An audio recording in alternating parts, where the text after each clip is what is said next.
Shalom, selamat pagi Sobat Karunian yang dikasihi Tuhan. Saya percaya kita nggak pernah jemu-jemu untuk belajar firman Tuhan, karena kita percaya bahwa firman Tuhan adalah pelita bagi kaki kita dan terang bagi jalan-jalan kita. Maka hari ini kita akan kembali baca firman supaya hidup kita semakin diterangi, jalan kita semakin dipermudah oleh Tuhan. Kita berdoa terlebih dahulu, mari bersama-sama.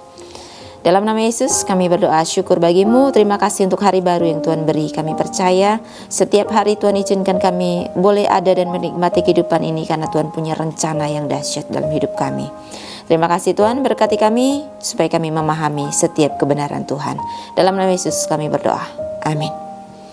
Baik Sobat Karunian, pagi ini kita akan mengambil satu tema, yaitu hati yang tenang membawa kemenangan. Ya, terambil dari kitab Amsal pasalnya yang ke-17 ayat 27. Saya akan baca untuk kita. Orang yang berpengetahuan menahan perkataannya. Orang yang berpengertian berkepala dingin. Sobat Karunian, saat kita menjalani ujian-ujian yang ada, seringkali mungkin kita panik, ya, pernah mengalami masa-masa panik, ya. Baru melihat soal kita sudah wow, ya kan, gusar, ya kan. Untuk pertama kali kita lihat sudah bingung kita, ya kan.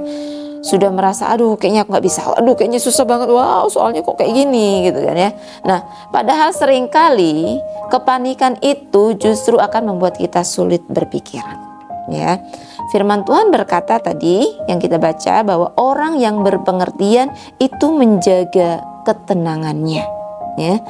Artinya bahwa ketenangan itu sebuah tanda kedewasaan seseorang, ya.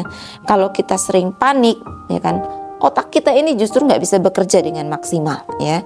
Tapi kalau kita tenang, kita akan bisa mengingat pelajaran yang pernah kita pelajari, pembahasan yang mungkin pernah disampaikan di kelas, kita akan ingat karena kita tenang, ya. Nah, Sobat Karunian, hati yang tenang itu lahir dari kepercayaan kepada Tuhan, ya.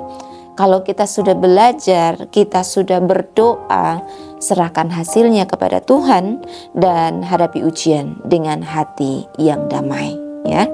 Sobat Karunian, ketenangan ini adalah bukti bahwa kita mengandalkan Tuhan, bukan tergantung pada kekuatan sendiri, ya. Panik muncul itu ketika kita merasa segalanya itu tergantung pada kita, ya. Tetapi damai itu muncul ketika kita percaya kepada Tuhan, bahwa Tuhan menopang kehidupan kita, ya.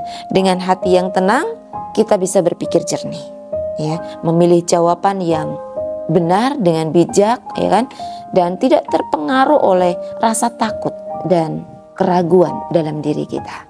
Kiranya Tuhan meneguhkan setiap kita. Tuhan memberkati. Kita berdoa. Segala puji syukur bagimu Tuhan, terima kasih kami boleh diingatkan kembali oleh Tuhan bahwa kami butuh ketenangan yang dari Tuhan, sehingga kami mampu berpikir dengan baik, dengan jernih, dan kami bisa menyelesaikan setiap tantangan maupun ujian yang kami hadapi dengan kemenangan. Terima kasih, dalam nama Yesus berkat-Mu bagi kami sekalinya sepanjang hari ini. Haleluya, amin. Thank you, God bless you.